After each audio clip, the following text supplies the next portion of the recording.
नमस्कार, capital TV Uttar Pradesh देख रहे हैं। मैं हूं आपके साथ शिवानी रतूड़ी। यूपी में इन दिनों बुलडोजर की गूंज हर तरफ सुनाई दे रही है। शहर के कोने कोने में इसका असर दिख रहा है। अवैध निर्माणों पर प्रशासन की सख्ती किसी से छिपी नहीं है। अतिक्रमण पर गाज गिनना तय है, फिर वो चाहे किसी बड़े पदाधिकारी ने किया हो या फिर किसी आम नागरिक ने या फिर किसी मस्जिद के जरिए, या अगर वो शहर के विकास में रोड़ा बन रहा है तो उस पर भी शिकंजा कसा जाएगा।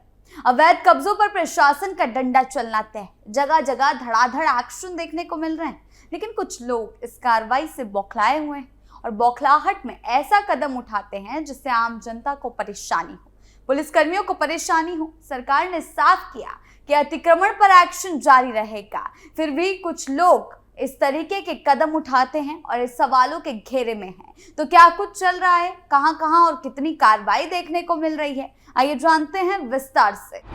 यूपी में बुलडोजर एक्शन तेज।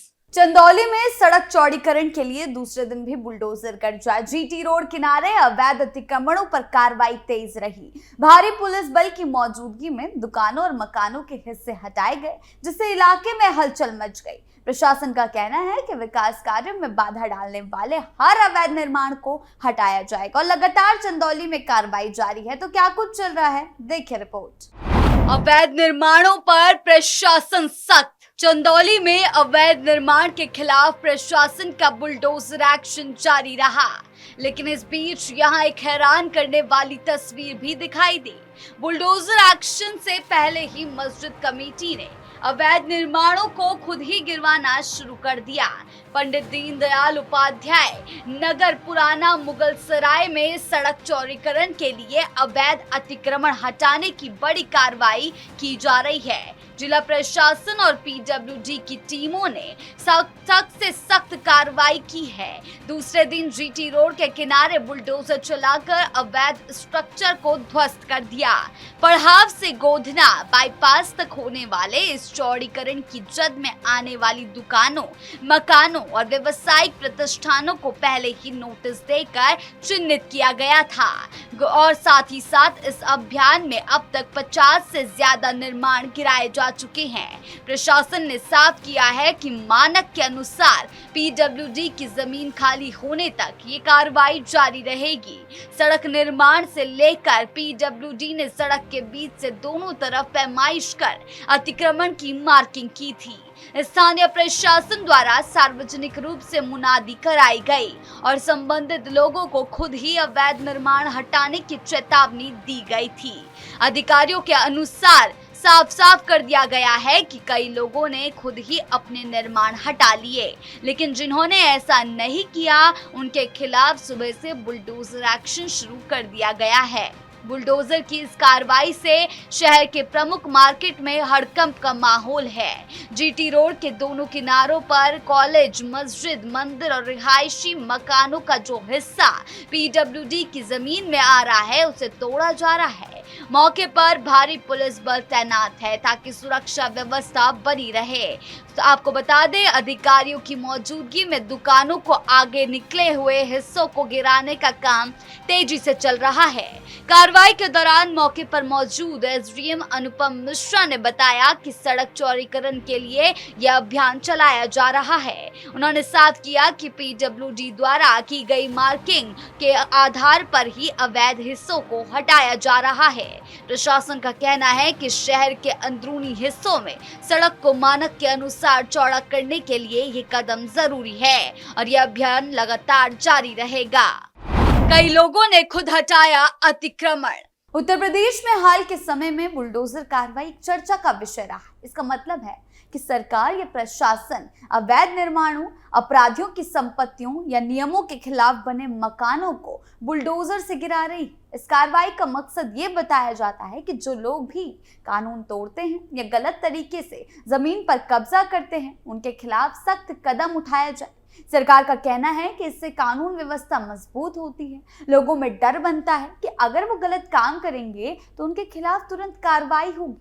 इस तरह की कार्रवाई खासतौर पर तब देखने को मिली जब किसी बड़े अपराधी या दंगे के बाद प्रशासन ने आरोपियों की संपत्तियों को निशाना बनाया, बुलडोजर चलाकर उनके घर या दुकानें तोड़ी गई। कुछ लोग इसे न्याय के रूप में देखते हैं क्योंकि इसमें लंबी कानूनी प्रक्रिया का इंतजार नहीं करना पड़ता, अपराधियों को सख्त संदेश मिलता है और समाज में अनुशासन बढ़ता है। लेकिन इस कार्रवाई को लेकर कई लोगों ने सवाल भी उठाए। आलोचकों का कहना है कि किसी की संपत्ति को तोड़ने से पहले कानूनी प्रक्रिया अपनाना जरूरी है और साफ साफ सरकार ये क्लियर कर चुकी है कि कानून की प्रक्रिया के तहत ही ये काम किया जाता है, घर गिराए जाते हैं। तो ये कुछ मामलों में आरोप लगे हैं कि कार्रवाई चुनिंदा लोगों पर की जाती है, जिसमें भेदभाव की आशंका एक समुदाय के प्रति कार्रवाई होती है। किसी भी अवैध निर्माण को हटाने के लिए प्रशासन को नोटिस देना होता है और वो नोटिस देता है, इसके बाद ही कार्रवाई होती है और ये सरकार कई बार साफ कर चुकी है। लेकिन कुछ कट्टरपंथी मौलाना हो या विपक्ष हो, उनके दिमाग में ये बात नहीं घुसती और वो लगातार इस मामले की, इस कार्रवाई की आलोचना करते हैं और सवाल उठाते हैं। तो क्या कुछ चल रहा है और कहां-कहां और बुलडोजर गरजा है, देखिए रिपोर्ट। विकास के लिए जरूरी है कार्रवाई। संत कबीर नगर में केसुरुआ में कब्रिस्तान और ग्राम समाज की जमीन पर अवैध कब्जे के मामले में प्रशासन ने सख्ती दिखानी शुरू कर दी। दोपहर 2 बजे तहसीलदार धीरेन्द्र सिंह के नेतृत्व में राजस्व टीम ने गांव पहुंचकर विवादित भूमि की पैमाइश कराई। इस दौरान नायब तहसीलदार दीपक कुमार जुरैल, कानून गो और लेखपालों की टीम भी मौजूद रही। पैमाइश के दौरान पाया गया कि गाता संख्या 409 कब्रिस्तान के रूप में दर्ज है, लेकिन इस जमीन पर एक मस्जिद और 3 मकान बने हुए हैं। इसके अलावा गाता संख्या 410 जो खाद के गड्ढे की जमीन है, उस पर करीब 600 वर्ग मीटर क्षेत्र में 8 मकान बने मिले। वहीं गाटा संख्या 411 जो पौधारोपण के लिए निर्धारित है, वहां लगभग 1001 वर्ग मीटर क्षेत्र में एक व्यक्ति द्वारा खेती की जा रही है। तहसीलदार धीरेन्द्र सिंह ने बताया कि ग्रामीणों की शिकायत पर जिलाधिकारी के निर्देश पर भूमि की जांच कराई गई थी।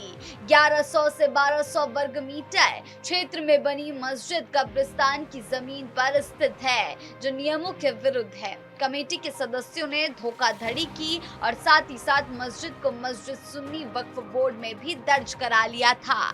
अवैध कब्जे में एक मस्जिद, 11 मकान और करीब 1000 वर्ग मीटर में खेती पाई गई है।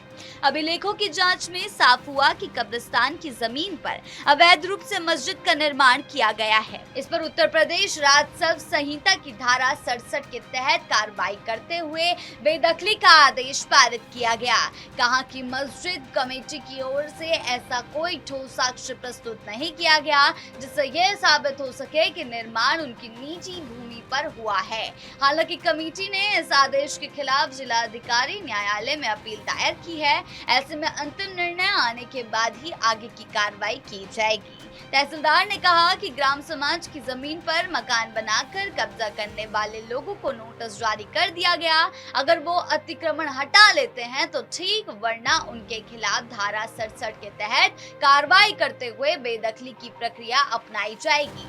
मामले में पहले ही 18 जनवरी को लेखपाल खाबर हुसैन की तहरीर पर नखासा थाना पुलिस ने कमेटी के सदस्य जाकिर हुसैन, तस्लीम, भूरे, शरीफुद्दीन, दिल शरीफ, मोहम्मद अली और नन्हे समेत 7 लोगों के खिलाफ प्राथमिकी दर्ज की थी। ये कार्रवाइयां दिखा रही है कि योगी सरकार अवैध निर्माणों के खिलाफ एक्शन लेकर रहेगी और इसमें कोई ढिलाई बरती नहीं जाएगी। प्रशासन का साफ कहना है कि सुरक्षा के लिहाज से या जनता के लिए या फिर प्रदेश के विकास के लिए ये एक्शन जरूरी है, लेकिन हर एक्शन का रिएक्शन होता है। ऐसा ही देखने को मिल रहा है, जहां जब भी अवैध ढांचों पर कार्रवाई की बात आती है तो कुछ कट्टरपंथी कब्जाधारी बौखला जाते हैं। मारपीट, सड़कों पर उतरना, ये इनका अगला कदम होता है ताकि प्रशासन की कार्रवाई को रोका जा सके। सरकार का साफ कहना है कि प्रदेश में किसी तरह के अवैध कब्जे को बर्दाश्त नहीं किया जाएगा। साफ रुख रखा है सरकार ने, अतिक्रमण पर सख्त से सख्त कार्रवाई होगी, फिर चाहे वो मस्जिद हो या कोई भी अवैध निर्माण। कानून व्यवस्था से खिलवाड़ करने वालों को बख्शा नहीं जाएगा। प्रदेश में चल रही बुलडोजर कार्रवाई सिर्फ अतिक्रमण हटाने तक सीमित नहीं, ये प्रशासन के सख्त रुख, कानून व्यवस्था को लेकर उसकी प्राथमिकता को दिखाती है। एक तरफ सरकार इसे विकास सुरक्षा नियमों के पालन के लिए जरूरी बता रही है, तो वहीं दूसरी तरफ इस पर सवाल और बहस भी जारी। साफ है कि आने वाले समय में ऐसे अभियान और तेज होते रहेंगे, लेकिन ये भी उतना ही जरूरी है कि हर कार्रवाई में पूरी पारदर्शिता हो और कानूनी प्रक्रिया के तहत हो, ताकि विकास के साथ साथ न्याय और भरोसा दोनों कायम रह सके। तो आपकी इस बारे में क्या राय है, हमें कमेंट सेक्शन में जरूर बताएं। धन्यवाद।